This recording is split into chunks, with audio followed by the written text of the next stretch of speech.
one going.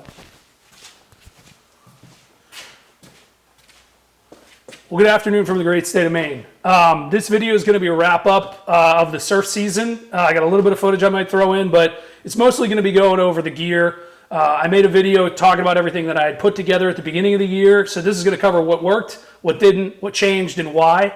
I'll also show you guys the surf cart we put together because bait fishing was really effective and real easy this year, so we did do a fair amount of that, but I did get out on the rocks a lot, I did get in the surf a lot, and I think I'm really dialed in and I'm excited for next season. So I'll cover the things that didn't change. The rod, Penn Conflict 1600 Dolphin Surf short butt on it, 60 or 50 pound braid and a 50 pound fluorocarbon leader.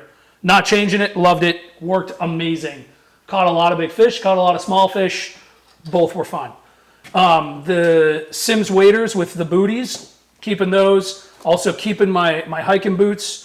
It was nice to not have rubbing, to really be able to put in some miles in hiking out on the rocks. The grips worked great. My Z-belt worked awesome.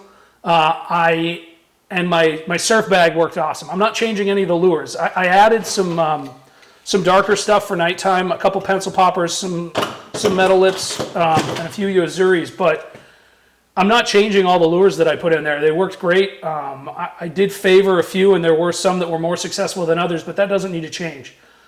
The first change, though, is I took it off the belt. It was like 10 pounds of crap because it had all my leader material, all my extra stuff. I even had some weights in there in case I wanted to throw bait if I found some clams or something like that. But that came off after like trip number 2 and went on a shoulder strap. And so that's the first thing I replaced. I got a Z-Belt's larger tube, the single. Holds about 5 or 6 lures, and it fit my needs while really cutting down on the weight. The other thing that I added that was just kind of, whatever, because the stuff was breaking, is I got an eel bag. The bucket was a pain in the butt, and I upgraded my headlamp to I think this is a Black Diamond from Cabela's. The other thing I had just wasn't working. It started frying. I had a backup with me, like a flashlight, but I almost got stuck out on the rocks one night. Gloves, I changed it up a little bit. Just a Rapala rubber or fabric with some rubber on it, and then a pelagic glove that I cut the fingers off for casting. So the big changes. I also added a water bottle, a knife, and a towel. I had a knife kind of tucked in, and I wanted something I could really grab. The big changes. If you watch the first surf video, I lost a fish right at my feet, so I had a 60-pound boga grip. I got a Turtle Cove holster, and I added that. And then the second, what the heck did I do? This is cool. This is the other thing. The other fish that I lost right away, I think it was because I didn't get a good hook set. So this was a piece of kit that I found in my dad's stuff, and I recreated it. It's a small hook sharpener, and then it's on a piece of surgical tube on a clip. I really don't think I got a good hook set on that first giant fish that I lost. I'll show you the footage real quick. Yeah. So this gives me the opportunity. You hook a rock, hook a fish, sharpen your stuff. So that was a neat bit of kit. And that's it. I added a single tube. This is an 8-inch paintball tube for bigger lures. But like I said, I was pretty dialed in. I definitely wanted to go lighter. That's why I pulled the pack off my belt. And having the ability to, like, I said, drink water, clean your hands off, or at least kind of wipe slime and crap off of them. Beyond that, nothing else changed. My backup box didn't change much. Even my camera equipment kind of stayed the same. For lures that really got it done this year, this Yozuri inshore, it looks like probably like a 3 or 4 inch bunker. This one killed it. The epoxy jigs from Hoagie, looking like a sand eel. I switched the hooks out to singles, but this one did really well, especially the brown. I don't even know what company makes these, but these little tiny Hoagie swim bait looking things. And then finally, this white Hoagie, super heavy sand eel jig.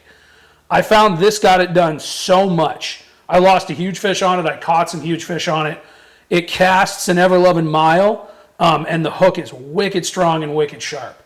So, I did well on some other plugs and stuff, but these 4 were my go-to for really ripping. So, Yeah, man, I'll show you guys the beach cart, and then we'll kick it over to some footage. All right, so this is the beach cart. It's from Cabela's. I think it was like 150, 200 bucks. Big tires, detachable handle, fits perfectly in the back of the 4Runner.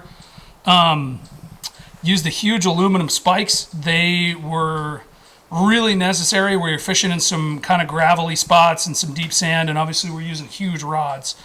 Speaking of the rods, just old school surf sticks. Amazon on Black Friday actually had this 12-foot pen for sale for 80 bucks, so I bought one, and it worked great. We caught fish on all the rods. As far as the bait, we have that cutting board, just makes it easy. Cooler full of bait, egg crate to kind of catch all, and then the tackle box, which that's another video. It's basic stuff, exactly what you'd think it would be. And then we have a 40-inch measuring stick, which, you know, a lot of people would probably think that's overkill, but as you can see, it's not. So I got a lot of work to do in this garage. At the end of every summer, it's always a mess because, you know, what do you want to do? You want to spend a day organizing, or you want to go fishing? So, but yeah, thanks for watching the end of the video. Hopefully you guys enjoyed that. Hopefully you learned something. It was definitely good for me to kind of, you know, gut check what I'd changed versus the beginning of the season, what worked. You know, I kept a journal. I'm pumped about that. I'm going to start going through all that information soon and just really keep track of what moon phases, winds, tides, all that stuff I saw fish, even if I didn't catch them when I saw them. So, yeah, I got some cool trips coming up. I'm going down to DC for business, and I got about half a day that I'm going to do some shore fishing, seeing if I can get some small bluefish or flukes. I don't even know. I'm bringing a weird kit, and I'm going to hit one of the local shops to get some information. Me and Kevo and Jim are also going tog fishing on the 20th in Rhode Island, which should be really fun. First time doing that. First time going on a charter in a while, so it's going to be nice to not have to drive the boat. But yeah, this was a banging summer, man. We got some great fish. I'll probably do a wrap-up video and just kind of cover everything that was working on the boat. But thanks for watching the surf video. If you like the content, like and subscribe. Videos every Tuesday, and catch you on the next one.